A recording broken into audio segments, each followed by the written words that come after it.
సేవ ఎంత వర్ధిల్లినా, చాలా బాధగా ఉంది చెప్పడానికి, సిగ్గు అనిపిస్తుంది కానీ తప్పటం లేదు.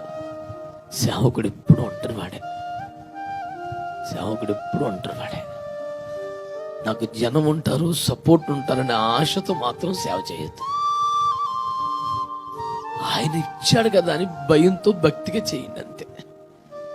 నేను ఎంత కష్టపడ్డాను, వాళ్ళ కష్టం ఉంటే నేను వాళ్ళ ఇంటికి వెళ్ళాను, ఉపవాసాలు ఉన్నాను, ప్రార్థన చేశాను, వాళ్ళ దుఃఖంలో నిలబడ్డాను. వారు ఈ రోజు ఇలా నిలబడ్డానికి కారణం నా కష్టం, నా కన్నీరు కనుక రేపొద్దున నాకు కష్టం వస్తే వాళ్ళు నిలబడతారు అనుకోవద్దు. నా సలహా ఇది.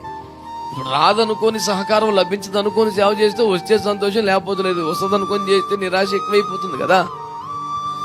గుండె పగిలి చావాల్సి వస్తుంది. దైవజనులకు గుండె జబ్బులు ఎందుకు వస్తున్నాయి? హార్ట్ ఫెయిల్ అయిపోతుంది, తట్టుకోలేకపోతున్నా. ఎన్ని జీవిత వాస్తవాలు. లోకంలో సహజమే, సేవలో ఇంకా సహజం. కనుక మీరు మేలు చేసి కీడు అనుభవించిన ఎడల దేవునికి హితమగును, ఇందుకు మీరు పిలువబడి తెలియాలి. అసలు మన పిలిపి అదయ్యాక ఏడ్చేది ఏడుంది. మనం పిలిచిన పోస్ట్కి సరిపడే ఉద్యోగం వచ్చింది అనుకోవటం, స్తోత్రం అని పోవటమే.